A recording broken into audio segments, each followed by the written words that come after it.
반갑습니다. 성재준입니다. 오늘 제 영상 칼럼의 제목이 성재준은 과연 친일파인가? 이게 제목입니다. 글쎄요. 저쪽 사람들의 기준으로 봤을 때는 저는 친일파가 맞는 것 같고 제 기준으로 봤을 때 저는 친일파가 아닌 것 같습니다. 그러면은 오늘 영상을 통해서 제가 좀 말씀드리고자 라고 하는 것은 좀 간단하게는 보수와 진보의 차이점이 무엇인지를 말씀을 드리고 그리고 각각의 입장에서 바라보게 되는 친일파라는 게 뭔지에 대해서 오늘 좀 말씀을 드리고자 합니다. 일단 제일 첫 번째로 시간에 대한 성질을 제가 좀 얘기를 드리고자라고 하는데 이 과거라는 것은 뭐냐라고 한다면 과거라는 것은 이미 발생했던 일이죠. 그래서 구체적이고 명확합니다. 딱 명확하게 이제 뭐가 있었다. 이게 이제 어떻게 보면 객관적인 사실인 것이죠. 하지만 이제 현재는 어떠냐라고 한다면 현재는 조금 그렇게 간단하지가 않습니다. 아주 가까운 미래가 현재로 계속해서 지금 발현되고 있고 그리고 또 현재는 또 끊임없이 아주 가까운 과거로 변하고 있지 않습니까? 그래서 이제 지금의 이 순간 같은 경우는 마찬가지인데 아주 가까운 미래를 지금 여러분들은 느끼고 계시는 것이고 또 지금 이 순간은 끊임없이 또 과거의 순간으로 변하고 있겠죠. 그렇죠? 현재라는 것은 이런 어떤 불완전성, 어떤 역동성, 그리고 어떤 알 수 없음, 이런 것들이 이제 현재의 특징이 될 수가 있습니다. 과거라는 것은 어떻게 보자라고 한다면 이제 철학적으로는 우리가 물질적이다라고 얘기할 수 있는 것이고 현재라는 것은 어떻게 보자라고 한다면 관념적이다라고 얘기할 수 있겠죠. 마르크스가 이제 주장했던 역사에 대한 관점은 딱 이렇습니다. 과거라는 것을 현재의 연장선으로 둔다. 제가 몇 번 설명을 좀 드린 적이 있는데 그런 식의 우리가 막시즘적인 역사적인 사관을 유물론적인 역사관이다라고 부릅니다. 왜 그러냐라고 한다면은 과거라는 것은 고정적인 것이고 객관적인 사실인 것이죠. 그 객관적인 사실인 것, 명확하게 결정되어 있는 것, 그것을 끊임없이 변하고 있는 현재로 적용을 시키려고 하기 때문에 그 수단이 필요한 것이고 그 수단으로서 내세운 것이 과거의 성질과 유사한 성질을 가지고 있는 유물, 즉 바꿔 얘기하면 노동, 행동 이런 식의 어떤 물질적인 것을 역사관의 기초로 뒀던 것이 바로 막시즘입니다. 그럼 이런 식의 역사사관을 가지고 있는 문제점이 뭐냐라고 한다면은 마르크스의 기본적인 사상이 이제 진보주의 그리고 이제 사회주의였던 시초 아닙니까? 사회주의 시초에서 그대로 나타나게 되는 것인데 과거라는 것은 이미 결정되어 있는 것이기 때문에 다양한 요소가 없죠. 결정되어 있는 것이고 그 자체로 명확한 것입니다. 근데 현재라는 것은 끊임없이 변하고 있는 것인데 그거를 현재에다가 적용을 딱 시키게 되기 때문에 다양성이라는 것을 인정을 못하게 되는 겁니다. 사회주의의 기본적인 태생 자체가 그렇게 이제 이어지게 되는 것이거든요. 그래서 막시즘이 주장하게 되는 사회주의, 전체주의로 이제 이어지게 되는 그 과정을 우리가 생각해 보자라고 한다면은 인간이 가지고 있는 개별성 당연히 인정을 할 수가 없는 것이죠. 인간이 가지고 있는 수많은 어떤 다양성 인정할 수가 없는 겁니다. 사회를 그냥 하나의 전체로 봐야 되는 것이고 인간은 그 사회의 어떤 부속품으로 되게 되는 거 그게 바로 막시즘이 갖고 있는 유물론적인 역사관의 기초 토대가 되는 것입니다.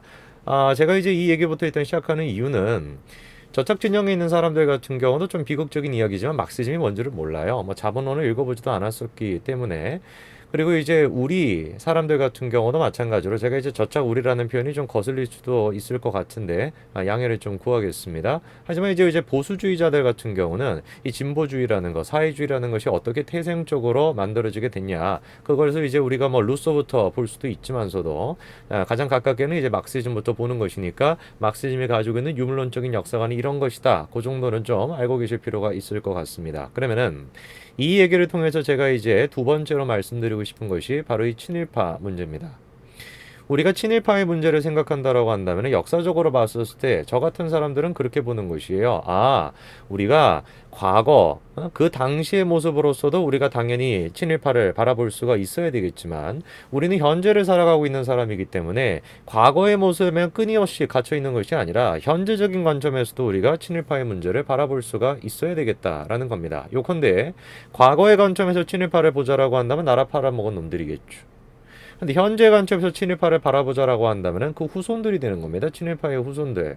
그러면은 너무 극단적으로 우리가 과거의 역사성에 그 매몰되게 되면은 그 후손들 모두 다를 갖다가 우리가 다 적으로 치부하게 되겠고 그게 이제 제가 지난번에 KBS에서 도울 김영성에 대해서 비판했었던 그 내용과 이어지게 되는 것입니다. 현재 한국이 겪고 있는 모든 문제, 그 헬조선이라고 이제 표현되는 거 아닙니까? 그 헬조선이라는 것이 왜 만들어졌냐? 도울 김영성이나 KBS 그 시청자분들 같은 경우는 뭐라고 생각을 하시는 거예요? 그 방송에 나왔던 분들은 친일파를 청산을 못해가지고 그렇다. 그 그 원인밖에 생각을 못한다라는 것이죠. 아니죠. 현실적인 문제는 수만 가지 요소가 있는 것이기 때문에 그거에 대한 해결책도 수만 가지가 있는 것이고 수만 가지가 너무 많기 때문에 우리가 하나로 통합시킬 수는 없고 끊임없는 토론과 토의가 필요한 것이죠.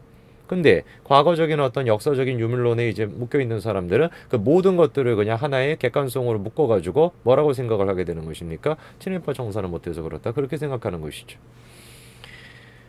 제가 이제 댓글 한 가지를 좀 소개를 시켜드리고자 하는데요. 일단 댓글 한 가지를 좀 같이 좀 보시죠. 이런 댓글이 있었습니다. 자, 댓글을 좀 보시게 되면은 각고이이 뭐죠 이거는? 이거 일본어인 것 같은데 뭐 어쨌든 좀 읽어드릴게요. 크크 5.18 사건 크크크크크 사법 절차 그렇게 옹호하는 사람이 자기 기호에 따라 사법 절차의 중요성을 달리 적용함 크크크크 언제 그랬는지 모르겠는데 저는 사법 절차 같은 경우는 굉장히 중요하게 생각하기 때문에 전두환 전 대통령이나 아니면 누가 됐든지 간에 사법적인 절차는 공정하게 이루어져야 된다라는 게 제 뭐 좀 과장을 좀 보태자라고 한다면 태생부터 지금까지 제 주장입니다. 제가 언제 기호에 따라서 다르게 적용했는지는 모르겠지만 뭐 어쨌든 계속 그다음에 이제 이분이 뭐라고 얘기하시냐면 5.18 사건, 3.1 사건, 1987년 6월 폭동 사건, 4.19 사건 물결 콤마 이렇게 성재준 같은 극단적인 사람 보면 참으로 한심스럽다. 사상적 극좌나 극우나 쯧쯧쯧쯧쯧 이렇게 얘기하시는데 글쎄요 제가 극단적인 모습을 좀 많이 보였나요? 저는 좀 잘 모르겠는데 어쨌든 이분은 그렇게 평가하시고 그다음 시간 채널 보다가 네 것 보면 네 논리가 얼마나 허접하고 수식어구가 많은지 알 수 있지 물결 그냥 보수라고 하지 말고 대한애국당 후계자라고 해라 보수인 척하지 말고 역겹다 친일파 옹호자 제주나 저를 어디서 만나보셨나봐요 아니면 자기 강아지 이름이 제준인지는 모르겠지만 좀 모르시는 분인데 각고이라고 하시는 분들 그러니까 저런 사람들은 보면 좀 특징이 일단 반말부터 일단 쓰고 그리고 뭐 크크크크가 너무 많고 쯔쯔쯔쯔 이런 것도 너무 많고 물결도 너무 많아요. 그래서 제가 이제 항상 얘기를 좀 드리는 부분이지만 지난번에 이제 뭐 제가 사과 영상도 올리지 않았습니까? 그 사과 영상을 올린 이유는 아주 간단해요. 제가 혹시라도 영상 속에서 그때 이제 잘못된 사실이 얘기한 것이 있다라고 한다면 당연히 사과하고 고쳐야 되겠죠. 그래서 두말하지 않고 제가 잘못됐다라고 얘기한 거를 얘기를 했었던 겁니다. 근데 알고 보니까 그게 잘못된 것이 아니었기 때문에 제가 취소를 한 것이죠. 엔드 오브 스토리 끝입니다. 그게. 뭐 이런 분들이 뭐 댓글을 달았다 그래서 뭐 저한테 이제 뭐 메일을 보내주시는 분이나 그런 분들 같은 경우도 막 선생님 너무 스트레스랜다 스트레스 너무 받지 마시고 뭐 그런 거 하지 마세요라고 얘기하시는데 걱정 안 하셔도 됩니다. 스트레스 좀 받는 척 하는데 한 5분에서 10분 지나고 나면은 또 괜찮아집니다. 그러니까 걱정 안 하셔도 되고요. 근데 좀 일일이 대응하지 말라 뭐 이런 얘기 많이 하시는데 당연히 일일이 대응 안 하죠. 그 무슨 놈의 시간인가 뭔가 하는 사람 그 채널도 한 번도 제가 들어가 보지를 않았어요. 무슨 얘기를 하는지도 모르고 저한테 이제 뭐 친절하신 분들은 그분이 하시는 얘기를 뭐 메일로 정리해서 보내주시기도 하는데 읽지도 않습니다. 제가 그거 읽어볼 만큼 그러니까 뭐 제가 자꾸 바쁘다고 얘기해서 안 믿으시는 분들인데 제가 너무 바빠요. 시간을 거의 뭐 한 30분 단위로 계속 쪼개서 써야 되기 때문에 아주 바쁜 사람이라 가지고 그런 걸 제가 이제 뭐 챙겨볼 시간이 없습니다. 그다음 둘째로 만약에 제가 챙겨볼 만한 건덕지가 있다라고 한다면은 적어도 뭐라고 할까요? 대본 보고 읽는 사람들 얘기는 제가 상대 안 합니다. 네? 얼굴도 나오지 않고 그냥 대본 보고 그냥 읽고 있는 그런 사람들 얘기는 제가 상대 안 해요. 그러니까 그게 나쁘다라는 얘기가 아니라 일단 그건 기본적으로 토론이 아니잖아요. 그냥 글로 써놓은 거를 그냥 자기가 읽고 있는 것이고 대본 써가지고 읽고 있는 거랑 저는 지금 뭐 아무것도 없이 그냥 혼자 주저리 떠들고 있는 것인데 쉽게 얘기하면은 글자랑 말이 얘기하는 것인데 제가 끊임없이 말로 얘기하는 건 이거 휘발적인 거 아닙니까? 그렇기 때문에 글자는 고정적인 것이고 객관적인 것이고 말로 하는 것 같은 경우는 휘발적인 것이기 때문에 이게 일단 기본적으로 토론이 안 돼요. 그걸 다 느끼시지 않습니까? 그래서 뭐 제가 추천드리지는 않는데 이 책을 이게 이제 자크 데리다의 책이거든요. 그라마톨로지라는 책인데 이 그라마톨로지라는 책 같은 경우는 다시 얘기하지만 추천 안 드립니다. 아주 어렵고요, 책이. 이거는 뭐 철학과 나오는 사람도 잘 안 읽을 것 같은데 저는 이제 호기심에서 좀 읽었었는데 이게 거의 한 1000페이지 가까이 돼요.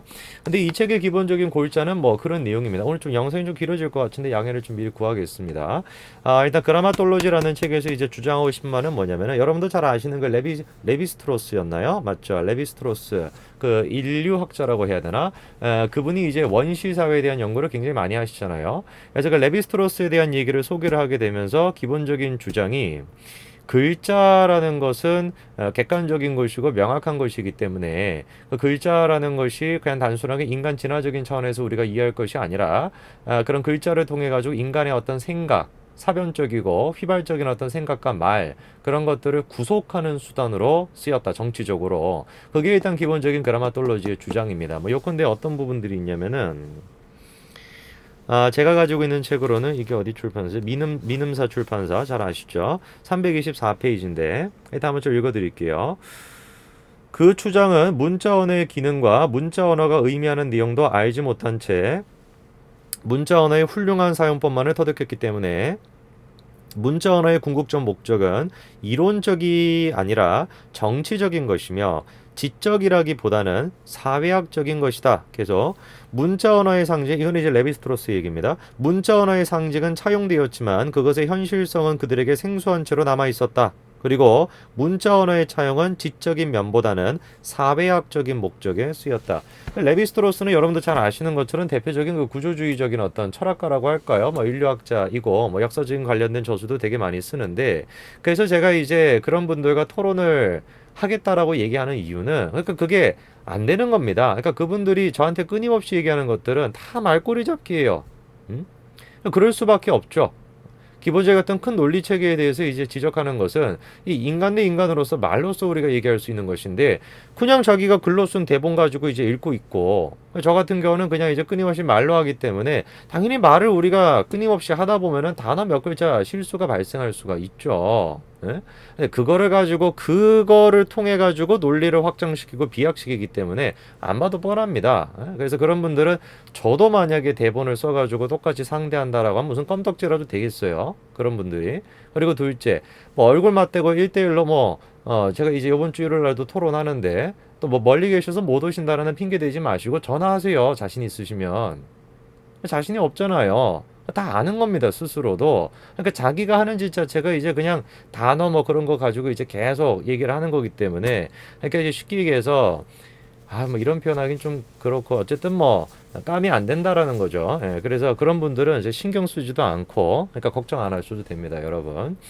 근데 이제 그때 이제 사과 영상을 올렸던 거는 그런 어떤 팩트적인 측면에서 잘못됐구나라고 싶어가지고 제가 올렸던 것인데 그렇지가 않았기 때문에 다시 취소를 했던 것이고 다시 이제 친일파에 대한 얘기로 돌아와가지고 이분이 아까 주장하셨던 게 뭐예요? 뭐 밑도 끝도 없이 저보고 친일파 옹호자 재준이래요. 제가 한번 고민을 해봤죠. 저 사람들은 왜 나를 친일파라고 부를까? 왜냐면 이런 얘기 한두 번이 아니거든요.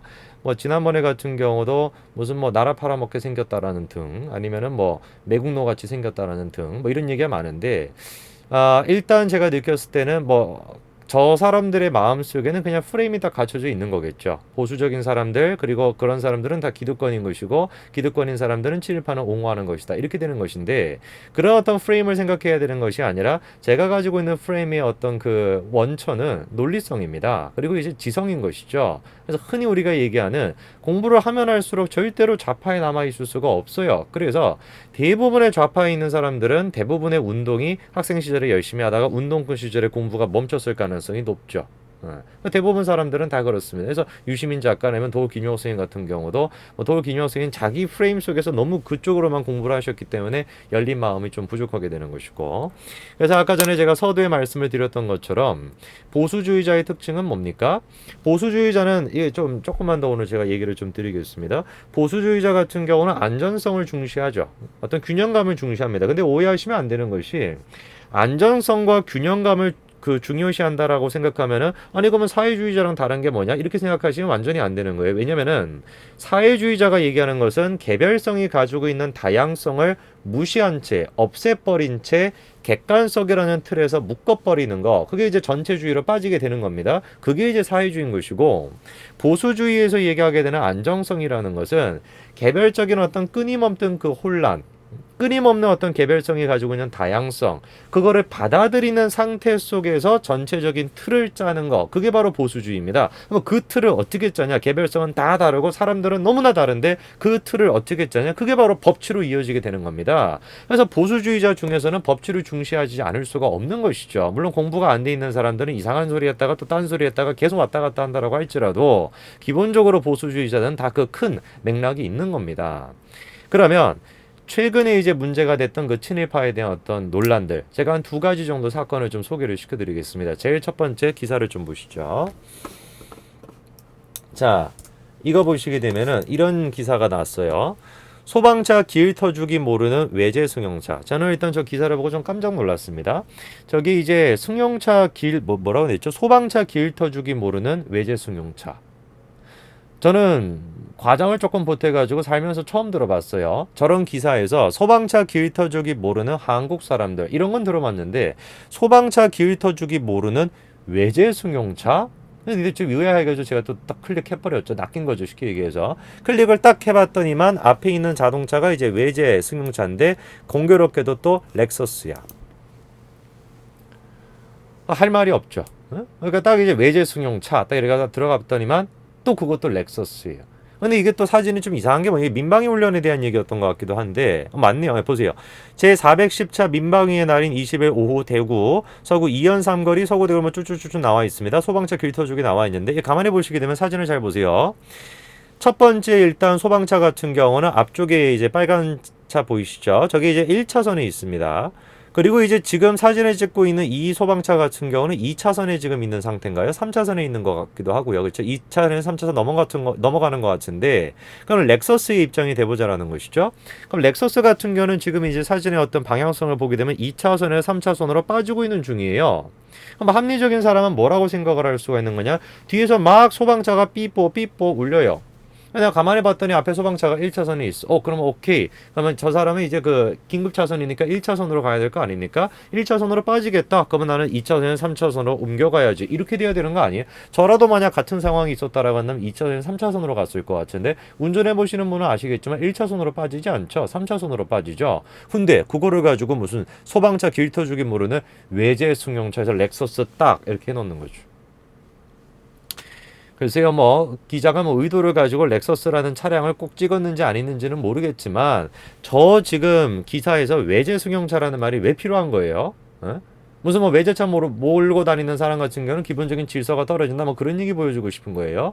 뉴스원이라는 저 지금 기자인 것 같은데 참 진짜 어떻게 지금 수준이 저렇게 떨어지나 모르겠어요. 기자가 참 찬단합니다. 그다음 둘째. 또 이번에 좀 논란이 됐던 게 이거죠. 일본 전범기업 학교 비품에 인시포 붙이자. 조리한 입법 예고. 저는 저 지금 기사를 보면서 제정신이 아니다. 이런 생각을 좀 했습니다. 일단 질문.